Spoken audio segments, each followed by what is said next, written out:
Hey guys, welcome to this week's episode of Real Talk. I'm your host, Tyler Funderburk. I have my co-host with me, Jake Phillips. I'm starting to get peeved by that. Okay, well, I mean, I can say I'm a co-host as well, and we can just be No, I co-hosts. feel like you need the ego boost more than I do. Self-esteem has been really low recently. We saw Masterminds this week. It always gets dark right off of the bat, but we saw Masterminds this week. What did you think? It was alright. I mean, I laughed. I laughed during it. I honestly maybe laughed one time during this entire movie. I laughed more than once. It was so absurd. It was It was too far. It was almost too far at points. But I mean, like most comic movies are. Well, I wanted to get some ratings on it just so Alright. we can put it in math. You know, everyone loves the math. Yes. What did you think of like the cinematography? I guess it's not really something you really care about in a comedy movie, but No, but there were good shots. I give it a 6. I would agree with that. When I was looking through the movie, there was just a bunch of stuff that reminded me of Napoleon Dynamite. Yeah. Like, honestly, they probably, like, just kept the wardrobe from that movie and then, like, superimposed it into Yeah, this it was film. late 90s. Yeah, it was so that, like, acid wash gene and Yeah. stuff. And I realized that it is actually directed by the same guy. His name's Jared Hess. Yeah. So, So, good reason for thinking that. yeah, but, I mean, there was other stuff, like, same thing we talked about with Sully. It was shot pretty. I mean, the exact same way as like Napoleon Dynamite wise. But I believe like there were like some scenes in Mexico that were actually pretty good. That looked pretty good. And then some action sequences that weren't even that bad. Yeah, but there was that one scene in Mexico where that eel. Yeah. You could quite easily tell that it was fake. And then Yeah, there the was, CGI was pretty and bad. then there was the Geo Metro with the tractor tires on it. That was also very badly done. It was so easily. I mean, you could just tell. I thought that was funny though, because I could imagine some hick put in tractor tires on his Geo. I don't know why you would do that on a Geo. It makes no I'm sure sense. it messed up the ride, honestly. Yeah, but overall, I mean, it wasn't. In a comedy film, you're not looking for super intense cinematography. But there were pieces of it, so let's give it above a 5. I'll agree with that. So, what did you think about the plot? Now that was a 5, definitely. That was like so average. I mean, I didn't know this before I watched it. Is that it's apparently based? I didn't know. I hadn't heard about the robbery. Right, me neither. But it was based on a true story. They and had I think actual clips from. Yeah. I guess it was America's Most Wanted, or Yeah. then from a bunch of late night shows and Yeah. stuff. I thought that was really cool. Yeah, But no. it must have been so blown out of proportion. Do you think they sounded like that? There's no way he could have been Do that people dumb. think we sound like that? I mean, because they're from South Carolina in the movie.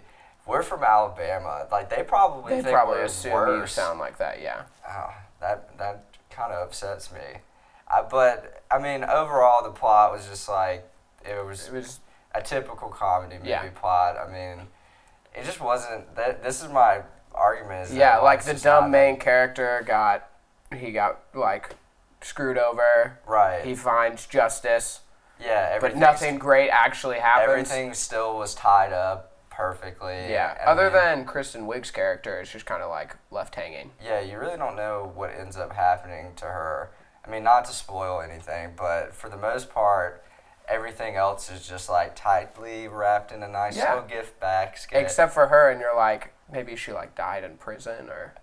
No idea. I don't think so. I never saw any pictures of her. That's true. I couldn't even find any online when I was like looking up the real. You might be onto something. Oh my gosh. So, what about like the entertainment value? I mean, I thought it was like a 5. Yeah, it reminded me of like the absurdist type humor. Really, really reminded me of Hot Rod, and it makes sense too because this movie was basically all SNL alums. Yeah. And Hot Rod was the same way with, I think that was The Lonely Island. Yeah. It was like Jorma Taccone, Andy Samberg. Yeah, I mean, I laughed during the thing, but like I left the theater being like, that was dumb. Yeah, I mean, why does it that SNL is such a great show, but then some of the movies that Because it's too much. Because it was like one big SNL skit with Zach Galifianakis as like the special guest. I mean, I guess I could agree with that. But there are some SNL skits that got turned into movies that were great, like Wayne's World. Like that's that's a good point. But this one was not. This one was not on par with Wayne's World. It was not that great. But speaking of that, you know, they had Leslie Jones, Kristen Wiig, Kate McKinnon, Jason Sudeikis. And I wasn't blown away with any of them. Like on the acting? Yeah. I wasn't that impressed. It seemed like they were all like kind of there, not necessarily for a paycheck, but that one of them really wanted to do it, and they're like, okay, we'll all get on board. And everyone else just jumped in just to like be buddies. Yeah, so I thought it was like baseline average 5. Yeah, I would agree with that for the most part. I mean, it wasn't bad, but it was just exactly average. Yeah. So we didn't really give it a score for the score. There was no score. Yeah, there was. I cannot recall a single thing from there except for the Enya song. When they're taking photographs, which that, by the way, was a great scene. That was pretty funny. That was one of when they're on the swing set and everything. Because haven't you gone to people's houses and seen photos like just that? Ridiculous wedding photos, and you're like, what were you? Oh my gosh. What is this couple doing? It reminded me of senior photos. Yeah, that's perfect. It reminded me of senior photos, and people did dress like that. Denim on, white shoes. It's hideous. It's absolutely hideous. She played the same character she plays in so many SNL skits. Like the weirdly emotionless person? Yeah. It's not even funny. I don't find it funny either. I feel so uncomfortable. Is that the point? I think so. The whole movie made me uncomfortable. I was so glad to finally, like, get out of there and leave. I mean, I didn't feel that way. Like, I did have a good time watching it. So you thought, I mean, would you, like, recommend this movie to somebody and say, I know you're a funny guy, you would say this movie is funny? No, probably not. It was stupid. It was dumb. But, like, there were enough, like, some of the stupid parts were funny. I've been telling Jason Sudeikis puts a little sombrero on some money, and I laughed so hard. That was okay. But I've been telling our director that I'm so excited for us to like actually watch a good film on Real Talk. I know. I hate this time of year. And now what do we have? Halloween coming up with Medea again. I hope he doesn't make us watch that. We'll see, right? Yeah, I mean, we basically do what we're told. Zero fun on this show. Okay, let's move into talking about TV a little bit. I've been hearing a little bit of buzz about Designated Survivor. I don't know why. It's bad. Yeah. I mean, we have some colleagues around the studio that have said it's really good, and it's actually really bad. I mean, it's like your typical network, like, this show will get canceled in a season, if not 2 seasons. 2 seasons max. There's no way they're not setting, or they're trying to set up. They've thrown in, like, all these plot points in the first 2 episodes. There's just way too many, like, moving parts. Yeah. I know, and you can do that with, like, maybe premium television, because you get, like, an hour with no commercials. Yeah. But with something like this, you get like, 40 minutes. You got to be sparing with your time and, like, what do you choose to develop. And I don't know. For those who don't know, Designated Survivor is basically, like, it's a term for somebody who is not designated to survive in like the event of a catastrophe. So this guy, he's like the head of urban development, or like he basically builds someone who would literally never be the president. Yeah, like he's like in charge of like making parks or something like that. He's the Leslie Knope of the U.S. government. And then he turns around and becomes like the leader of the free world. Yeah. In one catastrophic event. Catastrophic. And I mean, Kiefer Sutherland is always, that was a bad mispronunciation, my bad. He's always good. Like 24 was a good show, but it's network television. He's a prime network actor. I'm tired of him. I'm tired of him whispering at me. I don't really think this show's going anywhere. No. And he needs to It's got a bunch of weak characters. Like, no one's gonna be like well developed. Is there anybody in it that you know of aside from like Kiefer Sutherland that we would? I know Kumar. He's on there. Oh, right. Yeah, I forgot. I mean, he's doing well for himself. He's doing his best after being Kumar. Right. So he didn't go to White Castle during this movie or during this TV show? No, I don't think so. Okay. But it's just so cliche. All of it is so cliche. Yeah, I'm not. The script is like cliche, and then like he gets like intense in ways that are so cliche.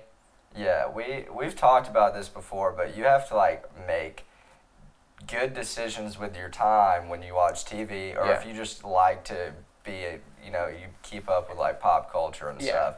You can't just waste it on shows like this. We're busy people. We're busy watching shows like Atlanta, which is that was a segue. Yeah. We're on episode 5 now. Yeah. I actually didn't see it this week, but you did. I did. It was hilarious again. I've seen the promos. It seems like they're doing some like Justin Bieber analog or something. It looks, No, it's funny. It looks really good. It is funny. It's just, it's so good. Each week I'm just solidifies it more and more into like one of my top television shows. I'm so ready for it to just like move somewhere though. I'm guessing it probably got like a... Cause the episode, they dropped kind of plot points that they could like build on, but for the most part, I don't think much more happened. Which is it's gonna get kind of repetitive if they don't move along anytime soon. Is it still woke? Is it still super woke? I mean, if I knew what woke was, I would maybe be able to confirm that suspicion that it is woke. But it is. It's good. Okay. It's still good. All right, moving on into some movie news. Tell me about some stuff that I need to know about. All movies. right. First things first. This is need to know. Martin Scorsese, he's back. This time without Leonardo DiCaprio, which is a little bit of a bummer. But he's doing a movie called Silence, which is about some, I think they're Portuguese priests that go to visit Japan, where Japan has they've just banned Catholicism, so they like go to. Oh, so this is so like they're going. They go to Japan. I think it's 17th century is the period. Wow. So it's got Liam Neeson, Adam Driver, Andrew Garfield. Rumor is Scorsese's been working on it for 25 years. Yeah, I've seen like just paparazzi pictures of Andrew Garfield with a really long like man bun. So I think that might be. Yeah, he's got long hair and he's got kind of a scraggly beard. Yeah, just like that. But imagine. I honestly thought that was Matthew McConaughey when I first saw it. I would not doubt it if he was at least asked to do this. But yeah, it looks good. With Scorsese's always big into talking about like he's really interested in Catholicism specifically. Yeah. I'm excited though. I trust Scorsese a lot. I wish it would be Shutter Island 2, but I guess we can't. Yeah. We can't always get what we want. I don't know. I've never heard of him doing like a super old period piece like that though. Most of his stuff is fairly modern. Yeah, but I feel like if he has been working on this for 25 years, then it's going to be something special. So when are we like looking at it for coming out? So the wide release will be maybe it might be a little earlier in December so they can get into the Oscars, but we'll all be able to see it in January, I think. Okay. Well, that's not too far off. No. You're a huge Jurassic Park fan. I am. You're familiar with Michael Crichton then? I love Michael Crichton. Well, really just Jurassic Park. Westworld is airing tonight, so I guess it would probably be a couple days ago when this finally goes out. But This looks good. Apparently they've already made a Westworld, right? Or some sort of... something like that. I have no idea what this is about, but it's got to be good. It has so many good actors. Yeah. Ed Harris, Michael Marsden, Anthony Hopkins. It's going to be awesome. I still, to this day, like, the trailer is really good about not giving anything away. Yeah, I know, like, I read a little synopsis about it, but other than that, is it supposed to be, like, scary or, like, intense? I'm not really sure. Is it dark? I don't know. I have no idea. It looks really... But I think HBO might be doing a good job with this one.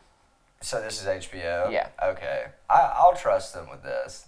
it seemed I'm not quite sure how I feel about it, but I'm really curious. I'm really excited to watch it for sure. I agree completely. So we'll end on a little argument. Okay, perfect. Daniel Craig is still being pursued as the next James Bond, and I know you really love Daniel Craig. I think he's the best Bond, and I think Skyfall is the best Bond film. I mean, I loved Daniel Craig up until Spectre, but it wasn't really his fault. You can't, Spectre, they tried to go back but to like he's the got campy. He's got 4 movies now. And 2 of them are bad. And I'm kind of tired. I'm ready for him to be done. But he's getting a little old. He's getting a little older. I mean, Sean Connery went until he was like 90. I mean, she's like 90 now. Never mind. See, this is the argument that I would make though, is that we know that Daniel Craig can have a great, like, not only a great, the best Bond movie if you give him something to work with. Casino Royale and Skyfall. But I feel like Skyfall was like the depth of Daniel Craig's emotional range. Right, but you don't want him to go out on Spectre. No, I don't want him to go out on Spectre. After all he's done for the series. But, I mean, I understand a lot of people want to see someone new in the role. I have no idea who is in the talks. I think Idris Elba, the people have brought him up, and I think he would be awesome. I think he would play, like, the masculine role really well and, like, the suave role. Right. I think he'd do justice. And then I think Tom Hiddleston would also be a good choice. Yeah, but both of those guys are kind of old. You gotta think in the future. You gotta have, like, 7 years. These people have to make at least 3. So by the time they're... Daniel Craig started when he was like 47. That's probably not true. He was probably 47. Yeah. I think he was probably like early 30s when he started. He looked old, though, when he started. Yeah, I mean, Daniel Craig doesn't really fit the What about Michael Fassbender? I would love that. I feel like the scene in Inglourious Basterds where they're in the bar. The bar scene. That was like enough his to prove. audition to be James Bond. I mean, it was perfect. So I'm thinking the producers should get off the Daniel Craig train. Tell him thank you. I want one more. One more. What if it's bad though? I don't think that's the thing. What if it gets worse? Even the bad Daniel Craig James Bonds are better than some of like the bad Pierce Brosnan James Bonds. That whole series those things are like a dark time for James Bond. Legendarily bad films, but I mean, I've never, even with Spectre, at least like you could say that there were some cool parts. I don't know. Okay. I think he should be done. Daniel Craig, please retire from James Bond. Yeah, he'll get that, and he'll take it into account, I'm sure. I'm going to get a letter. All right, guys, that's this week's episode of Real Talk. Join us next week to find out what movie we cover, movie news, and what's hot on TV. See you later.